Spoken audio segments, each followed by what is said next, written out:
Hey guys, today I want to talk about branding and the biggest obstacle that the alt-right faces, which keeps them from entering the mainstream in any significant way. And that is the historical precedent that their ideas set in Germany and which everyone in the West is taught in school.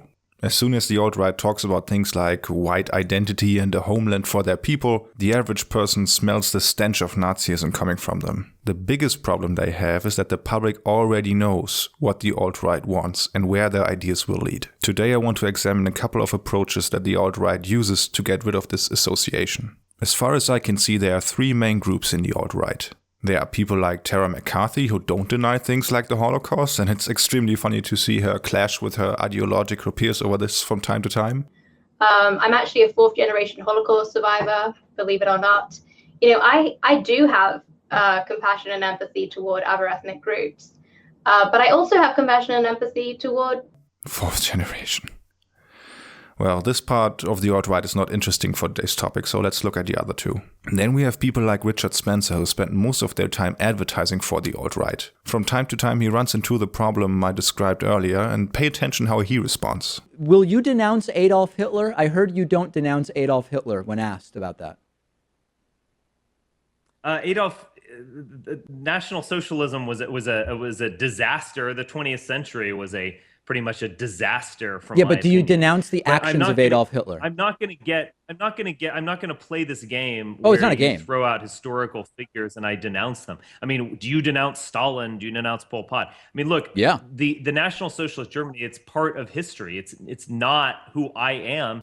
Note how he acts kinda baffled by the question and gives an answer that could be interpreted in several different ways. While he doesn't denounce the crimes of the Nazi regime, his answer could be used as a shield whenever someone accuses him of being a Nazi, namely that he calls National Socialism the disaster of the 21st century. And even if he pretends to not really understand why he's even asked this question, you can be sure his response is something he thought about a lot. He then goes on to ask the interviewer if he denounces Stalin, and with that wants to make it look just as legitimate as to ask him if he denounces Hitler. He wants to give the watcher the impression that there is no connection at all to what happened in Germany 70 years ago and what he is trying to achieve. Later in the interview with David Pachman, Richard Spencer actually hints at why he doesn't address this issue at all. I'm not going to be burdened by history. The fact is that Richard Spencer and the entire movement he represents is burdened by history in a major way, and they desperately want to cleanse themselves of the association with Nazi Germany. The way Spencer wants to achieve this is to avoid the subject altogether, because simply speaking about it manifests a certain image in the bystander's mind. That's why interviews like this, where Richard Spencer is essentially selling his ideology, is really good for the alt-right, while stuff like this is disastrous for them. The last group in the alt-right are people like Mike Enoch, who instead of avoiding the topic, work on establishing the Holocaust as a myth, and by extension removing part of the negative image of Nazi Germany to also lift the burden of his movement. And if you actually listen to somebody talk about the gas chambers, the way that narrative is constructed is sort of the way that conspiracy theories are constructed. The first part of this process is to evoke skepticism about key aspects of the Holocaust in people like Andy, and then to move on from there. Once they have reached the goal to convince the audience that maybe there were no gas chambers. So yeah. This is all very interesting shit. I've never heard this angle before, to be honest with you. The next step is drawing a moral equivalence between the Allies and the Axis by comparing the internment of Jews to the internment of Japanese, making Nazi Germany look just as reasonable as the US at that time. This way, they can present World War II as just like any other war, while cloaking the terrible things that happened in the Third Reich as collateral damage to the war effort, something that supposedly happens in every war. Yes. Yeah, I mean, a state rounding up a potentially subversive enemy population within its own borders during a war is not really something the United US States put can be Japanese in camps. entirely big And brained if we about were here. too poor to fight, Dude, the U.S. if put the US Italians had and lost Germans and in been camps. too poor to fight, those Japanese would have starved. Dude. The U.S. put Italians and Germans in camps. They just don't tell you that because they're white. This trivializing of the horrors of the Nazi regime also serves a secondary purpose though. Even if you have someone convinced that World War II was just like any other war, you do not necessarily have him convinced that fascism is a desirable political goal. Here the groundwork of Mike's previous claims comes in handy, since it allows him to not only present the Holocaust as false or misrepresented, but as a lie and a tool by the Jewish community to dominate over what he perceives as the white race. Like there's all these lurid really graphic, lurid tales that, frankly, what do they That sound like? only Jews can come up with. Hang on, What hang on. do So they you're sound saying like? What do they basically sound the like? They Holocaust sound is like fucking movie scripts, right? They sound like something from a movie, and who makes movies? Oh, God. Fucking Jews. This allows him to present the white race as a victim and his proposals as a solution. And in that sense, the alt-right is trying to make up ground in the same way that the Nazis did. They present their society as a harmonious, organic nation that is infected by an external intruder, which threatens the survival of the race itself. But you don't have to take my word for it. Let me read you 2 short quotes. Why the big lie? What is its purpose? In the first place, it has been used to discourage any form of nationalism. Should the people of Britain or any other European country attempt to assert their patriotism and preserve their national integrity in an age when the very existence of nation-states is threatened, they are immediately branded as neo-Nazis. Because, of course, Nazism was nationalism, and we all know what happened then. 6 million Jews were exterminated. So as long as the myth is perpetuated, people everywhere will remain bondage to it. The need for international tolerance and understanding will be hammered home by the United Nations until nationhood itself, the very guarantee of freedom, is abolished. This is not the only way the radical right sees the Holocaust as a burden for their movement. In their mind, the Jews want to weaken Western society through immigration and with the Holocaust as a tool to reach that.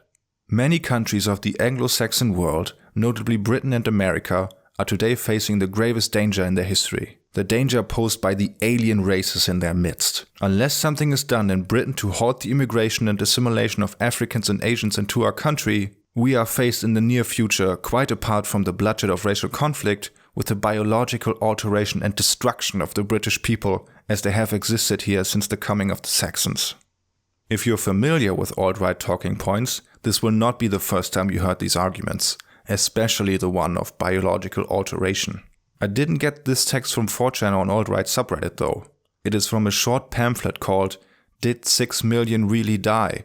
By neo-fascist and member of the British National Front Richard Verrill, written in the mid-70s. It demonstrates perfectly why Holocaust denial is an essential tool in the rebranding of the far right. And they're even true to a certain extent. The Third Reich showed the entire world where the ideas such as the alt-right has can lead. Naturally, mankind has learned from this experience and realized how bad these ideas are, even if they sound like an easy solution to a complex set of problems. When talking about the rebranding of far-right ideas, there are a couple of ways they try to detach themselves from the association with the Nazis, and Holocaust denial is only one of many tools. Like, for instance, constantly reinventing themselves as white nationalists, alt-right or identitarians. Or the left quotes everyone they don't like Nazis trope, which is solely a tool to bring people to roll their eyes whenever the Nazi accusation is being made, to ultimately remove the word from the conversation altogether. Although I will admit that the term Nazi is used more loosely than it used to be. Members of the alt-right are not just being pedantic when saying things like Nazis only existed in the 30s and 40s as members of the National Socialist Workers' Party. It's all part of their goal of reinventing themselves. That people like Mike Enoch trivialize and flat out lie about the crimes of the Nazis doesn't stem from a passionate love for Hitler. Well, maybe it does to a certain extent, but the focus lies on the strategic value for him to make Nazi Germany look good. From this strategic standpoint, it really doesn't matter to the alt-right if the Holocaust happened, because the burden it shifts on their ideas is the thing they want to get rid of. And if you want to see this process of removing the burden actually work, you just have to watch the stream of Mike Enoch with Andy Worski, which I will link in the description. Lucky for us though, they are pretty dumb sometimes and can't contain themselves of giving Nazi salutes or chanting Jews will not replace us. That's it for today's topic, folks, but I have a bit of housekeeping to do, so you can stick around if you want. The channel is getting close to 1,000 subscribers, which is just insane to me. I know compared to other channels this is practically nothing, but for the time the channel exists and the amount of videos that are on it, this is phenomenal. And this is only due to you guys who spread these videos on Reddit or Twitter and the like to discuss them. I also really appreciate your feedback in the comments because it helps me get a better feel for you guys as an audience. And speaking of which, I was thinking about doing a Q&A when reaching the 1,000 subscribers. I have no guarantee that there will be enough questions to do a video, considering how small our community still is, but we'll see, I guess. I've opened up a page on Curious Cat where you can post your questions if you want. Link is in the description and in my Twitter profile. The next video is going to be a bit more lighthearted. Here's a teaser. Hello and welcome back to No Bullshit. It won't be coming out before after next week though, since I will be out of the country for a few days. And with that, I hope to see you next time. Have a good one.